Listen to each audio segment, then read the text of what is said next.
नमः शिवाय। ओम नमः शिवाय। ओम नमो भगवते वासुदेवाय। ओम देवकी सुत गोविंद वासुदेव जगतपते देहि मे तनियम कृष्ण त्वाम अहम शरणम गतः। अथ श्री शिव महापुराण उमा संहिता 51वां अध्याय। भगवती के मंदिर निर्माण, प्रतिमा स्थापन तथा पूजन का महात्म्य और उमा संहिता के श्रवण एवं पाठ की महिमा। ओम नमः शिवाय। ओम नमः शिवाय। ओम नमः शिवाय। ओम नमो भगवते वासुदेवाय। ओम देवकी सुत गोविंद वासुदेव जगतपते देहि मे तनियम कृष्ण त्वाम अहम शरणम गतः। मुनयः ऊचु व्यास शिष्य महाभागो सूत पौराणिकोत्तम अपरम श्रोतुमिच्छामः किमप्याख्यानमीशितुः। उमाया जगदम्बायाः क्रियायोगमनुत्तमं प्रोक्तं सनत्कुमारेण व्यासाय च महात्मने। सूतुवाच धन्या यूयं महात्मानो देवी भक्ति दृढव्रताः पराशक्ते परं गुप्तं रहस्यं शृणुतादिरात्। व्यासुवाच सनत्कुमार सर्वज्ञ ब्रह्मपुत्र महामते उमायाः श्रोतुमिच्छामि क्रियायोगं महाद्भुतं। कीदृक् च लक्षणं तस्य कीकृते च फलं भवेत् प्रियं यच्च पराम्बायास्तदेशं वदस्व मे। ओम नमः शिवाय। सनत्कुमार उवाच द्वैपायन यदेतत्त्वं रहस्यं परिपृच्छसि तच्छृणुस्व महाबुद्धे सर्वं मे वर्णयिष्यतः। ज्ञानयोगः क्रियायोगो भक्तियोगस्तथैव च त्रयो मार्गा समाख्याता श्रीमातुर्भुक्ति मुक्तिदाः। ज्ञानयोगस्तु संयोगश्चित्तस्यैवात्मना तु यास्तु बाह्यार्थ संयोगः क्रियायोगः सा उच्यते। भक्तियोगो मतो देव्या आत्मनश्चैक्य भावनम् त्रयाणामपि योगानां क्रियायोगः सा उच्यते। कर्मणा जायते भक्तिर्भक्त्या ज्ञानं प्रजायते ज्ञान प्रजायते मुक्तिरिति शास्त्रेषु निश्चयः। प्रधानं कारणं योगो विमुक्तेर्मुनिसत्तमः क्रियायोगस्तु योगस्य परमं ध्येयसाधनम्। ओम नमः शिवाय। मायां तु प्रकृतिं विद्यान् मायावी ब्रह्म शाश्वतम् अभिन्नं तद्वपुर्ज्ञात्वा मुच्यते भवबन्धनात्। यास्तु देव्यालयं कुर्यात् पाषाणं दारवं तथा मृन्मयं वाथ काले तस्य पुष्यफलं शृणु आहन्यहनि योगेन जयतो यन्महाफलम्। ओम नमः शिवाय। प्राप्नोति तत्फलं देव्या यः कारयति मन्दिरं शास्त्रकुलमागामी व्यतीतं च सहस्रकं सा तारयति धर्मात्मा श्रीमातुर्धाम कारयन्। ओम नमः शिवाय। कोटि जन्म कृतं पापं स्वल्पं वा यदि वा बहु श्रीमातुर्मन्दिरारम्भ क्षणादेव प्रणश्यति। नदीषु च यथा गंगा सोणः सर्वनदेषु च क्षमायां च यथा पृथ्वी गंभीर्ये च यथोदधिः। ग्रहाणं च समस्तानां यथा सूर्यो विशिष्यते तथा सर्वेषु देवेषु श्रीपराम्बा विशिष्यते। सर्वदेवेषु सा मुख्या यस्तस्याः कारयेद् गृहं प्रतिष्ठां समवाप्नोति सा च जन्मनि जन्मनि। वाराणस्यां कुरुक्षेत्रे प्रयागे पुष्करे तथा गंगा समुद्रतीरे च नैमिषे मरकंटके। श्रीपर्वते महापुण्ये गोकर्णे ज्ञान वर्तते मथुरायाम् अयोध्यायां द्वारवत्यां तथैव च इत्यादि पुण्यदेशेषु यत्र कुत्र स्थलेऽपि वा कारयन् मातुरावासं मुक्तो भवति बन्धनात्। इष्टकानां तु विन्यासो यावद्वर्षाणि तिष्ठति तावद्वर्षसहस्राणि मणिद्वीपे महीयते। प्रतिमाः कारयेद्यस्तु सर्वलक्षणलक्षिताः सः उमायाः परमलोकं निर्भयो व्रजति ध्रुवं। देवी मूर्ति प्रतिष्ठाप्य शुभैर्तु ग्रह देवी मूर्ति प्रतिष्ठाप्य सुभर्तुग्रह तारके कृतकृत्यो भवेन मर्त्यो योग माया प्रसादतः ये भविष्यन्ति ये तीता आकल्पात् पुरुषाकुरे तांस्तास्तारयते देव्या मूर्तिं संस्थाप्य शोभनाम त्रिलोकी स्थापनात् पुण्यम यद भवेन मुनिपुंगवः तत्कोटि गुणितं पुण्यम श्रीदेवी स्थापनात् भवेत्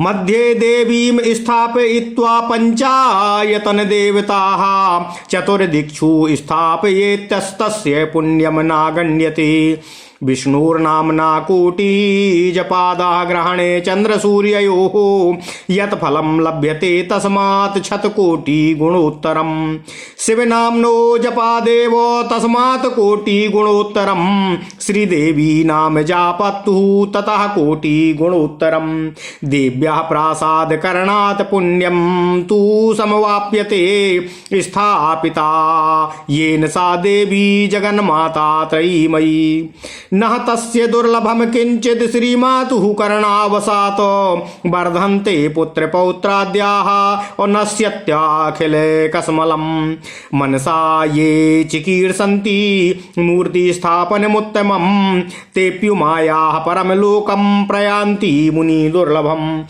क्रियमाणां तु यः प्रेक्ष्य चेतसा ह्यनुचिन्तयेत करिष्याम्यहं यर्हि सम्पन्मे सम्भविष्यति एवं तस्य कुलं सद्यो याति स्वर्गं न संशयः महामाया प्रभावेण दुर्लभं किं जगत्त्रयेः श्रीपराम्बां जगद्योनिं केवलं ये समाश्रिताः ते मनुष्याणां मन्तव्याः साक्षात् देवी गणाश्च ते। ओम नमः शिवाय। ये व्रजन्तः स्वपन्तश्च तिष्ठन्तो वाप्यहर्निशम् उमेति द्वयक्षरं नाम ब्रुवते ते शिवागणाः नित्ये नैमित्तिके देवीं ये जयन्ति परां शिवां पुष्पैर्धूपैस्तथा दीपैस्ते प्रयास्यन्त्युमालयम् ये देवी मण्डपं नित्यं गोमयेनोपनताथवा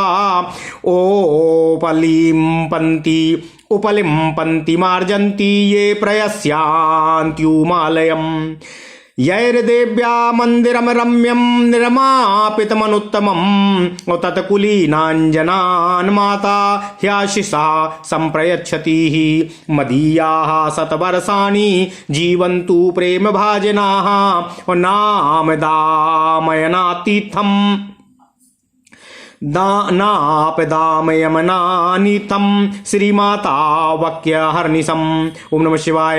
येन मूर्तिर्महादेव्या उमायाः कारिता शुभः नरायुतं तत्कुलजं मणिद्वीपे महीयते स्थापयित्वा महामाया मूर्तिं सम्यक् पूज्य च यं यं प्रार्थयते कामं तं तं प्राप्नोति साधकः।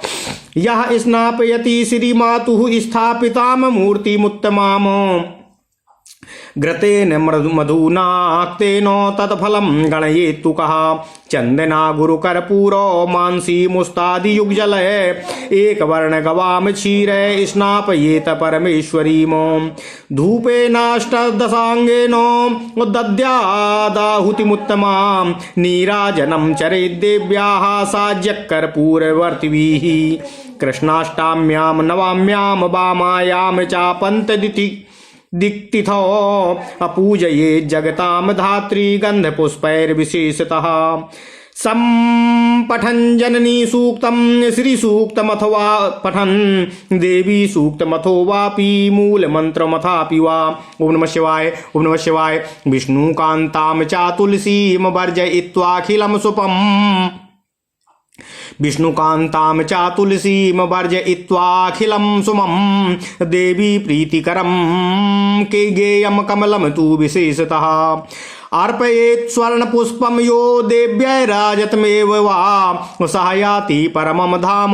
सिद्धकोटिभिरन्वितं पूजनान्ते सदा कार्यं दासैरेनाक्षं मापनं प्रसीद परमेशानी जगद्दन्दननादायिनी पूजनान्ते सदा कार्यं दासैरेनाक्षमापनं प्रसीद परमेशानी जगदानंददायिनी। ओम नमः शिवाय। इति वाक्य है स्तुवन मंत्री देवी भक्तिपरायणः ध्यायेत कंठरी वारूढ़ाम वरदा भयपाणिकामो। ओम नमः शिवाय। इत्थं ध्यात्वा महेशानीं भक्ताभीष्ट फलप्रदां नाना फलानि पक्वानि नैवेद्यत्ते प्रकल्पयेतो। नैवेद्यं भक्षयेद्यस्तु शंभुशक्ते परात्मनः सह निर्धूयाखिलं पंकं निर्मलो मानवो भवेतो।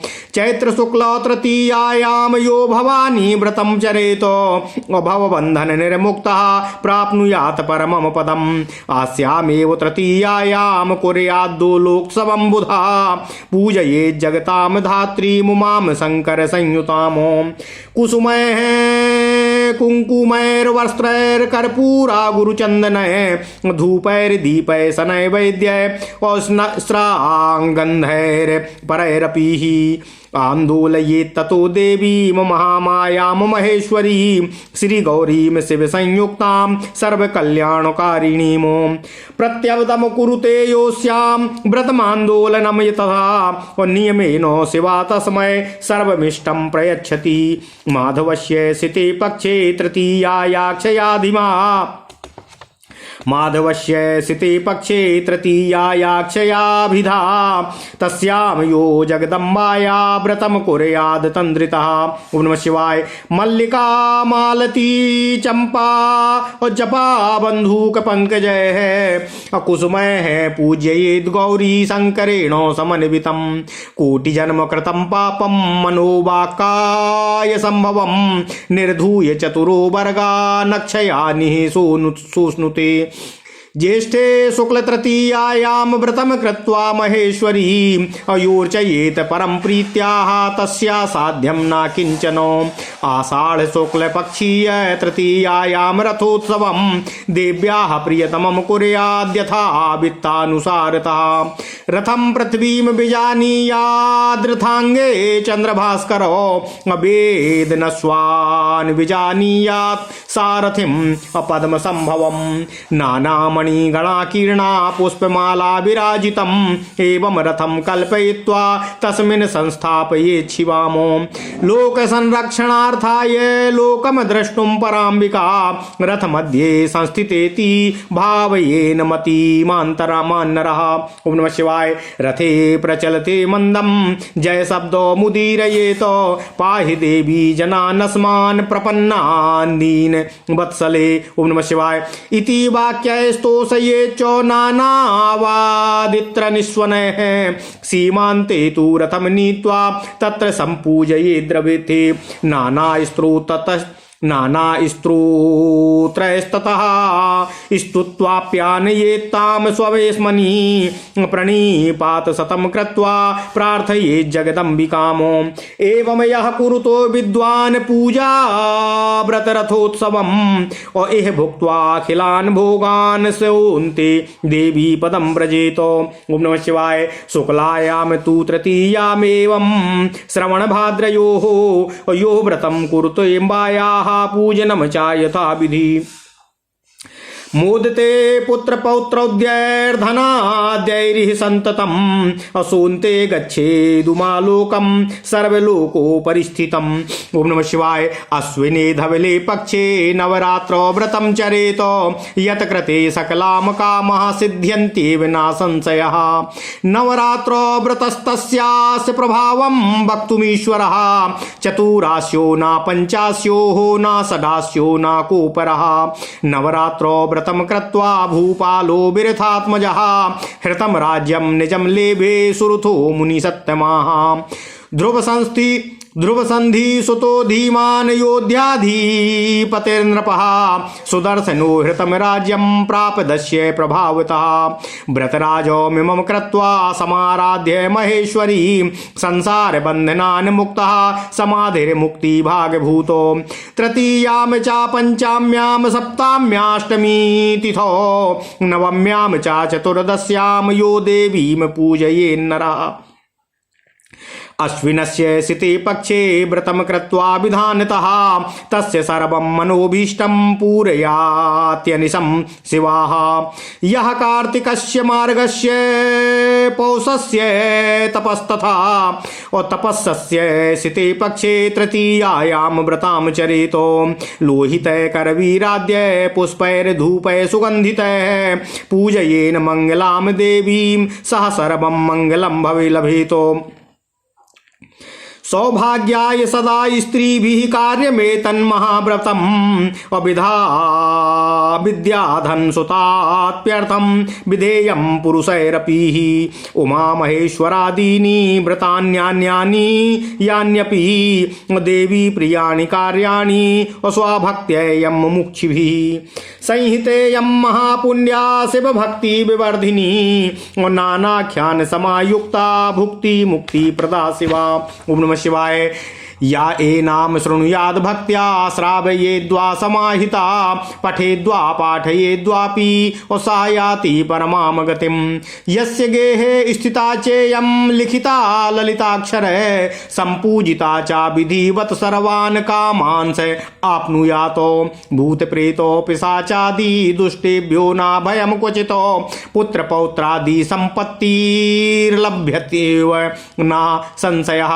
ओम नमः शिवाय। तस्मादियं महापुण्या रम्यो मा संहिता सदा श्रोतव्या पठितव्या च शिवभक्तिमभीप्सुभिः। ओम नमः शिवाय। ओम नमः शिवाय। ओम नमः शिवाय। ओम नमो भगवते वासुदेवाय। ओम देवकी सुत गोविंद वासुदेव जगतपते देहि मे तनियम कृष्ण त्वाम अहम शरणं गतः। ओम नमः शिवाय। ओम नमः शिवाय। ओम नमः शिवाय। ओम नमो भगवते वासुदेवाय। ओम देवकी सुत गोविंद वासुदेव जगतपते देहि मे तनियम कृष्ण त्वाम अहम शरणं गतः। अथ श्री शिव महापुराण उमा संहिता 51वां अध्याय भगवती के मंदिर निर्माण प्रतिमा स्थापन तथा पूजन का महात्म्य और उमा संहिता के श्रवण एवं पाठ की महिमा।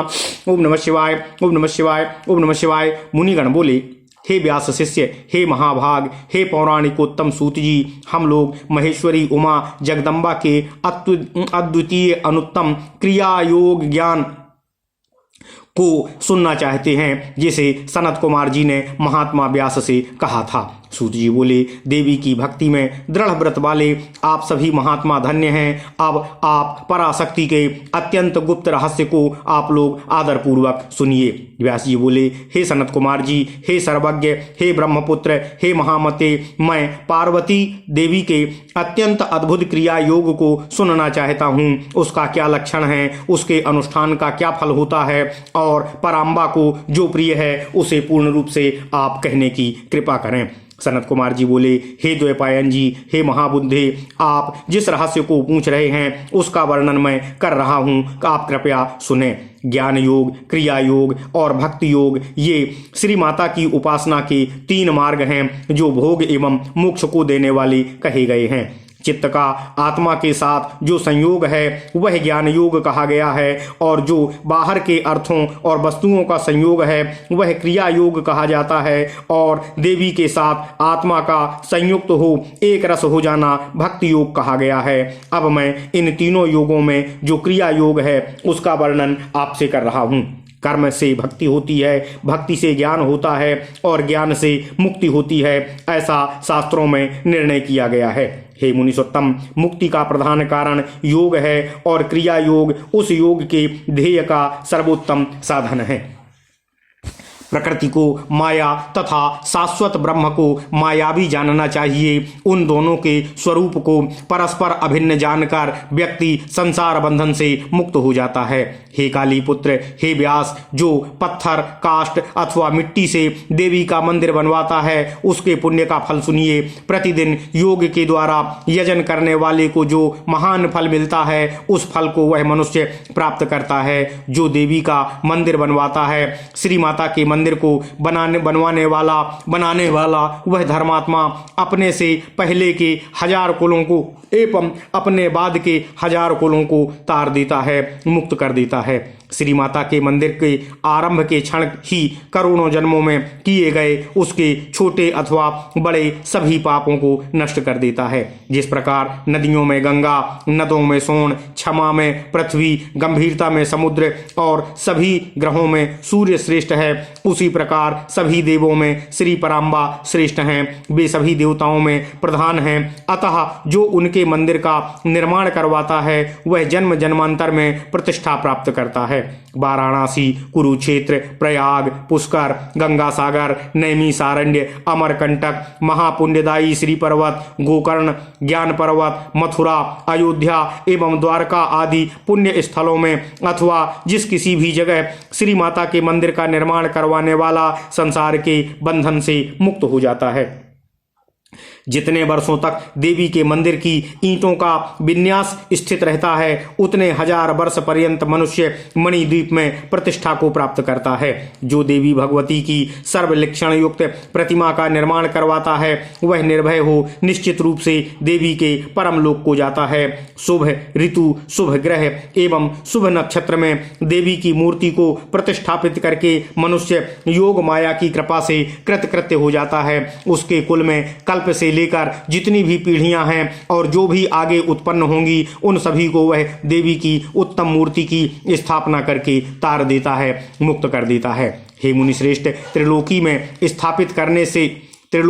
के स्थापित करने से जो पुण्य होता है उसका करोड़ों गुना पुण्य श्री देवी की प्रतिष्ठा करने से प्राप्त होता है। जो मंदिर के मध्य में देवी की प्रतिष्ठा उनके चारों ओर पंचायतन देवताओं को स्थापित करता है उनके पुण्य की गणना नहीं की जा सकती है। सूर्य चंद्र ग्रहण में विष्णु के नामों को करोड़ों बार जपने से जो पुण्य प्राप्त होता है उससे 100 करोड़ गुना अधिक पुण्य फल शिव नाम के जप से होता है। उससे भी करोड़ गुना पुण्य फल देवी के नाम के जपने से होता है और उससे भी करोड़ गुना अधिक पुण्य फल देवी के मंदिर का निर्माण कराने से प्राप्त होता है। जिसने वेद रूपा तथा त्रिगुणात्मिका जगत जननी देवी को प्रतिष्ठापित किया, श्री माता की दया से उसके लिए कुछ भी दुर्लभ नहीं है। उसके पुत्र पौत्रादि निरंतर बढ़ते रहते हैं और उसका संपूर्ण पाप नष्ट हो जाता है। जो लोग मन में भी देवी की उत्तम मूर्ति स्थापना की इच्छा करते हैं वे मुनियों के लिए भी दुर्लभ देवी उमा जी के परम लोक को प्राप्त होते हैं। किसी के द्वारा बनवाए जाते हुए मंदिर को देखकर जो मन में यह सोचता है कि जब मुझे संपत्ति होगी तब मैं भी मंदिर बनवाऊंगा, इस प्रकार का सोचने वाले का कुल शीघ्र ही स्वर्ग को जाता है, इसमें संशय नहीं है। महामाया के प्रभाव से त्रिलोकी में कौन सी वस्तु दुर्लभ है। जो जगत कारण भूता श्री पराम्बा का एकमात्र आश्रय ग्रहण करते हैं उन्हें मनुष्य नहीं समझना चाहिए, वे तो देवी के साक्षात गण ही माने जाते हैं। जो चलते सोते अथवा बैठते हुए उमा इन 2 अक्षर के मंत्र का उच्चारण करते हैं वे तो शिवा के साक्षात गण हैं। जो लोग नित्य तथा नैमित्तिक कर्मों में पुष्पों, धूपों तथा दीपों से परादेवी शिवा की पूजा करते हैं वे उमा लोक को प्राप्त होते हैं। जो लोग प्रतिदिन गोमय से अथवा मृत्तिका से देवी मंडप का उपलेप करते हैं अथवा उसका मार्जन करते हैं वे उमा लोक को प्राप्त होते हैं। जिन्होंने देवी के रम्य तथा उत्तम मंदिर का निर्माण करवाया है उनके कुल में उत्पन्न लोगों को देवी आशीर्वाद देती है, मेरे प्रेम पात्र भक्त 100 वर्ष तक जीवित रहें और उन पर कदापि कोई आपत्ति विपत्ति न आए, ऐसा वे श्री माता रात दिन कहती रहती हैं। जिसने महादेवी उमा की शुभ मूर्ति का निर्माण करवाया है उसके कुल के 10,000 पीढ़ियों तक के लोग मणिद्वीप में प्रतिष्ठा प्राप्त करते हैं। साधक महामाया की मूर्ति स्थापित करके और उसकी विधिवत पूजा कर जिस जिस मनोरथ के लिए प्रार्थना करता है वह उसे अवश्य ही प्राप्त कर लेता है। जो श्री माता की स्थापित की गई उत्तम मूर्ति को मधु मिश्रित घृत से स्नान करवाता है उसके फल की गणना कौन कर सकता है। एक वर्ण वाली गौओं के दूध से तथा चंदन, अगर, कपूर, जटामासी, मोथा आदि से मिश्रित जल से परमेश्वरी को स्नान कराना चाहिए। 18 सुगंधित द्रव्यों से बनाए गए धूप से उत्तम आहुति प्रदान करनी चाहिए। घी तथा कपूर युक्त बत्तियों से देवी की आरती करनी चाहिए। कृष्ण पक्ष की अष्टमी, नवमी, अमावस्या में अथवा शुक्ल पक्ष की पूर्णिमा तिथि को मातृ सूक्त, श्री सूक्त पढ़ते हुए अथवा देवी सूक्त पढ़ते हुए अथवा मूल मंत्र का उच्चारण करते हुए गंध पुष्पों द्वारा विशेष रूप से जगत जननी देवी उमा जी की पूजा करनी चाहिए। ओम नमः शिवाय।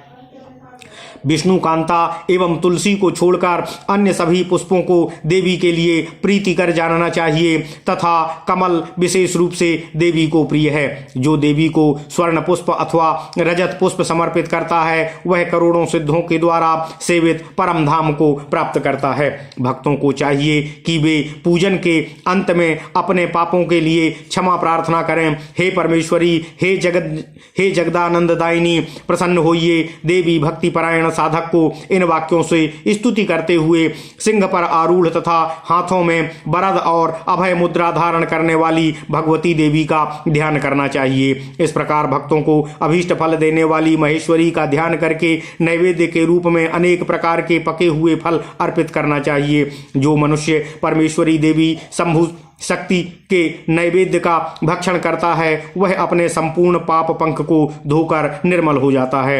जो चैत्र शुक्ल तृतीया को भवानी व्रत का अनुष्ठान करता है वह सांसारिक बंधन से छूटकर परम पद को प्राप्त करता है। बुद्धिमान पुरुष इसी तृतीया तिथि को दोलोत्सव संपन्न करें और पुष्प, कुंकुम, वस्त्र, कपूर, अगरु, चंदन, धूप, दीप, नैवेद्य, माला एवं अन्य मनोहर गंधों से शिव सहित जगद्धात्री देवी का पूजन करें। इसके बाद सबका कल्याण करने वाली महामाया भगवती माहेश्वरी श्री गौरी को शिव सहित पालने में बैठाकर झुलाएं। जो इस तिथि को प्रतिवर्ष नियमानुसार व्रत तथा झूलोत्सव करता है उसे शिवा समस्त अभीष्ट फल प्रदान करती हैं।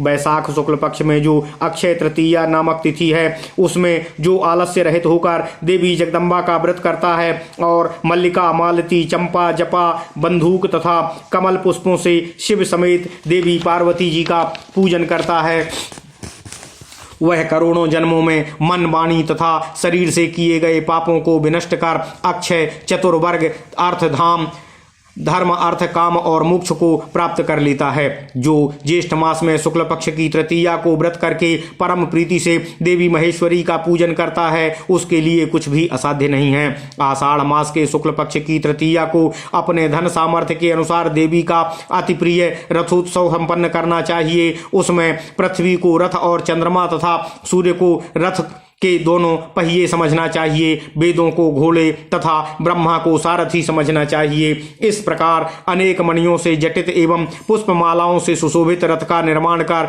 उस पर देवी शिवा को स्थापित करें। उस समय बुद्धिमान मनुष्य मन में यह भावना करे कि श्री पराम्बा लोक की रक्षा के लिए एवं लोक का अवलोकन करने के लिए रथ के मध्य में विराजमान है। रथ के धीरे धीरे चलने पर देवी की जय जयकार करें और प्रार्थना करें कि हे देवी, हे दीन वत्सले, हम शरणागत जनों की रक्षा कीजिए। इन वचनों से तथा अनेक वाद्यों की ध्वनियों से भगवती को संतुष्ट करें और सीमा पर्यंत रथ ले जाकर वहां रथ में देवी भगवती का पूजन करें। इसके बाद अनेक स्तोत्रों से स्तुति करके उन देवी जगदम्बा को अपने घर ले आएं और सैकड़ों प्रणाम करके उन देवी की प्रार्थना करें। जो विद्वान इस प्रकार देवी का पूजन, व्रत एवं रथोत्सव करता है वह इस लोक में संपूर्ण सुखों का उपभोग करके अंत में देवी के धाम को प्राप्त होता है। इसी प्रकार श्रावण और भाद्रपद मास की शुक्ल तृतीया को जो विधि पूर्वक अम्बा का व्रत और पूजन करता है वह इस लोक में पुत्र, पौत्र एवं धन आदि से संपन्न होकर सदा आनंदित रहता है तथा अंत में सब लोकों से ऊपर विराजमान उमा लोक को प्राप्त होता है। अश्विन मास के शुक्ल पक्ष में नवरात्र व्रत करना चाहिए जिसे करने पर संपूर्ण कामनाएं सिद्ध हो जाती हैं, इसमें संशय नहीं है। इस नवरात्र के प्रभाव का वर्णन करने में ब्रह्मा, महादेव तथा कार्तिकेय भी समर्थ नहीं है। फिर दूसरा कौन समर्थ हो सकता है। हे मुनिवरो, नवरात्र व्रत का अनुष्ठान करके विरथ के पुत्र राजा सुरथ ने छीने गए अपने राज्य को पुनः प्राप्त कर लिया था। अयोध्या के अधिपति बुद्धिमान ध्रुव संधि पुत्र राजा सुदर्शन ने इसके प्रभाव से ही शत्रुओं के द्वारा छीना गया अपना राज्य प्राप्त किया था। इस व्रतराज का अनुष्ठान करके तथा महेश्वरी की आराधना करके समाधि नामक वैश्य संसार बंधन से मुक्त होकर मोक्ष का भागी हुआ था। जो मनुष्य अश्विन मास में शुक्ल पक्ष की तृतीया, पंचमी, सप्तमी, अष्टमी, नवमी एवं चतुर्दशी तिथियों को विधि पूर्वक व्रत करके देवी का पूजन करता है, उसकी सभी मनोवांछाओं को भगवान शिवा निरंतर पूर्ण करते रहते हैं। ओम नमः शिवाय। जो कार्तिक, मार्गशीर्ष, पौष, माघ और फाल्गुन मास के शुक्ल पक्ष की तृतीया को व्रत करता है तथा लाल कनेर आदि के फूलों एवं सुगंधित धूपों से मंगलमयी देवी का पूजन करता है, वह संपूर्ण लोक मंगल को प्राप्त कर लेता है। स्त्रियों को अपने सौभाग्य के लिए इस महान व्रत का सदा अनुष्ठान करना चाहिए और पुरुषों को भी विद्या, धन एवं पुत्र प्राप्ति के लिए इस व्रत का अनुष्ठान करना चाहिए। इसी प्रकार देवी को प्रिय लगने वाले उमा महेश्वर आदि जो भी अन्य व्रत हैं, उनका अनुष्ठान मोक्ष की अभिलाषा रखने वालों की भक्ति भाव से करना चाहिए। यह उमा संहिता परम पुण्यमयी शिव भक्ति को बढ़ाने वाली, अनेक आख्यानों से युक्त, भोग तथा मोक्ष प्रदान करने वाली और कल्याणकारिणी है। ओम नमः शिवाय। जो सावधान होकर भक्ति पूर्वक इसे सुनता है अथवा सुनाता है, पढ़ता है अथवा पढ़ाता है, वह परम गति को प्राप्त होता है। जिसके घर में सुंदर अक्षरों से लिखी गई यह संहिता स्थित रहती है और विधिवत पूजित होती है, वह संपूर्ण मनोरथों को प्राप्त कर लेता है। उसे भूत, प्रेत, पिशाच आदि दुष्टों से कभी भय नहीं होता और वह पुत्र, पौत्र आदि तथा संपत्ति को प्राप्त कर लेता है, इसमें संशय नहीं है। ओम नमः शिवाय। अतः शिव की भक्ति चाहने वालों को इस परम पुण्यमयी तथा रम्य उमा संहिता का सदा श्रवण एवं पाठ करना चाहिए। ओम नमः शिवाय। ओम नमः शिवाय। ओम नमः शिवाय। इति श्री शिव महापुराणे पंचम्याम उमा संहितायाम क्रिया योग निरूपण नामक 55वां अध्याय। इस प्रकार श्री शिव महापुराण के अंतर्गत 5वीं उमा संहिता में क्रिया योग निरूपण नामक 51वां अध्याय पूर्ण हुआ। समाप्तेयम पंचम्याम उमा संहिता। ओम नमः शिवाय। 5वीं उमा संहिता संपूर्ण हुई। ओम नमः शिवाय। ओम नमः शिवाय। ओम नमः शिवाय। ओम नमो भगवते वासुदेवाय। ओम देवकी सुत गोविंद वासुदेव जगतपते देहि में तनियम कृष्ण त्वाम अहम शरणं गतः। ओम नमः शिवाय। ओम नमः शिवाय।